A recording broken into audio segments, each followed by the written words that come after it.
ಕನ್ನಡದ ಉದ್ಧಾರ, ಕನ್ನಡಿಗರ ಉದ್ಧಾರ, ಕರ್ನಾಟಕದ ಉದ್ಧಾರ, ಕನ್ನಡಿಗರ ಉದ್ಧಾರ, ಕನ್ನಡಿಗರ ಉದ್ಧಾರ, ಕರ್ನಾಟಕದ ಉದ್ಧಾರ ಅನ್ನುವ ಮಂತ್ರ ನಿಮ್ಮಲ್ಲಿ ಮಿಡಿಬೇಕು.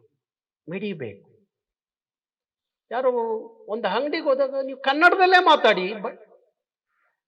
ಯಾಕೆ ನೀವು ಬೇರೆ ಭಾಷೆಯಲ್ಲಿ ಯಾಕೆ ಮಾತಾಡ್ತೀರಿ? ಅವನ ಭಾಷೆಯಲ್ಲಿ ಯಾಕೆ ಮಾತಾಡ್ತೀರಿ? ನೀವೇ ಮಾಡಬೇಕು. ಏನ್ ಮಾಡಬೇಕು ಅಂದ್ರೆ ಎಲ್ಲ ಬಟ್ಟೆ ಗಿಟ್ಟೆ ಎಲ್ಲ ಕಟ್ ಮಾಡಿಸ್ಬೇಕು. ಕಟ್ ಮಾಡಿಸಿ ಬಿಲ್ ಕೊಡಪ್ಪ ಅಂತ ಕೇಳಬೇಕು. ಕನ್ನಡದಲ್ಲಿದ್ರೆ ಕೊಡಬೇಕು, ಕನ್ನಡದಲ್ಲಿ ಇಲ್ದಿದ್ರೆ ಬಿಟ್ಬಿಟ್ಟು ಬರಬೇಕು. ನೋಡ, ಅದಕ್ಕಾದ್ರೆ ಚಪ್ಪಳೆ ಹೊಡಿತೀರಿ. ಇನ್ಮೇಲೆ ಹಂಗೆ ಮಾಡ್ತೀವಿ ಸರ್.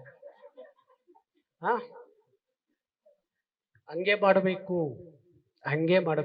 ಎಲ್ಲ ಹಂತದಲ್ಲಿ ಕನ್ನಡ ಉಳಿಬೇಕು ಅಂದರೆ ವಾತಾವರಣ. ಈಗ ನೋಡಿ, ನೀವು ತಮಿಳ್ನಾಡಿಗೆ ಹೋಗಿ, ಯಾರೋ ಅಲ್ಲಿ ಬೀದಿಲಿ ಕೂತಿರ್ತಾನೆ, ನಿಮ್ಗೆ ಅಡ್ರೆಸ್ ಗೊತ್ತಿರಲ್ಲ, ಕೇಳಿ ಅವನು ಎಷ್ಟು ಚೆನ್ನಾಗಿ ಹೇಳ್ತಾನೆ ಅಂದ್ರೆ, ಮತ್ತೆ ನೀವು ಇಡೀ ಚೆನ್ನೈ ಸುತ್ಕೊಂಡು ಬರೋದ್ರೊಳಗಡೆ ತಮಿಳ್ ಕಲ್ತ್ಬಿಟ್ಟಿರ್ತೀರಿ. ಅಷ್ಟು ಚೆನ್ನಾಗಿ ಹೇಳಿ ಕಳ್ಸಿರ್ತಾನ ಅವನು. ಅಲ್ವಾ? ಅಲ್ಲೇ ಕೂತಿರ್ತಾನೆ ಅವನು, ನೀವು ಮತ್ತೆ ಅಲ್ಲಿಗೆ ಬಂದಿರ್ತೀರಿ. ಆಗ ಅವನು ಹೇಳ್ತಾನೆ, ನಿನಗೆ ತಮಿಳ್ ಗೊತ್ತಾಗಿಲ್ಲ, ಅದಕ್ಕೆ ರೂಟ್ ಗೊತ್ತಾಗಿಲ್ಲ. ನೀನ್ ತಮಿಳ್ ಗೊತ್ತಿದ್ರೆ ರೂಟ್ ಗೊತ್ತಾಗೋದು ಅಂತ ಹೇಳ್ತಾನೆ. ಅಲ್ವಾ? ಹೌದಲ್ವಾ? ನಮ್ಮ ಮೊನ್ನೆ ತಮಿಳ್ನಾಡಿನ ವಿಧಾನಸಭೆಗೆ 5 ಜನ ಕನ್ನಡಿಗರು ಶಾಸಕರಾಗಿ ಆಯ್ಕೆ ಆಗಿದ್ದಾರೆ. ನಾನು ಕೇಳಿದೆ, ಇಂಥದ್ದೊಂದು ಸ್ವಾಭಿಮಾನಿ ತಮಿಳ್ನಾಡಲ್ಲಿ ಕನ್ನಡಿಗರು 5 ಜನ ಹೆಂಗೆ MLA ಆದ್ರಪ್ಪ ಅಂತ. ಅವನು ಒಂದು ಮಾತು ಹೇಳ್ದ. ಅವನು, ನಮ್ಮ ಹೊಸೂರು MLA, ತಮಿಳ್ನಾಡಲ್ಲಿ MLA ಆಗ ಸುಲಭ ಗೌಡ್ರೆ ಅಂದ. ಹೆಂಗಪ್ಪ ಸುಲಭ ಅಂದೆ?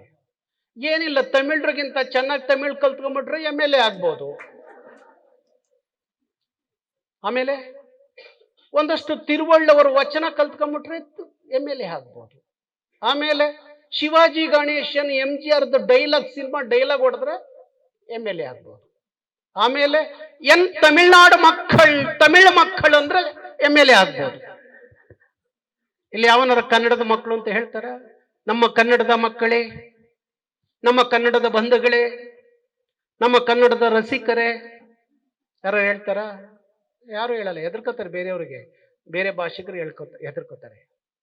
ನೋಡಿ, ಅಲ್ಲಿ ಒಬ್ಬ ಗ್ರಾಮ ಪಂಚಾಯತಿ ಮೆಂಬರ್ದು ಭಾಷಣ ಕೊಡ್ರಿ, ಅವ್ನು ನಿಂತ್ಕೊಳ್ಳಿ, ತಮಿಳ್ನಾಡು ಮಕ್ಕಳು, ತಮಿಳ್ ಮಕ್ಕಳು, ಎಷ್ಟು ಚೆನ್ನಾಗಿ ಹೇಳ್ತಾರೆ. ಇಲ್ಲಿ ಯಾರು ಹಂಗೆ ಹೇಳೋದಿಲ್ಲ ರೀ. ಅದಕ್ಕೆ ನಾವಲ್ಲಿ ಹಂಗೆ ಹೇಳಿ 5 ಜನ ಶಾಸಕರಾಗಿದ್ದೀವಿ ಅಂದ್ರು. ನೋಡಿ, ನೀವು ಟ್ರೈ ಮಾಡಿ.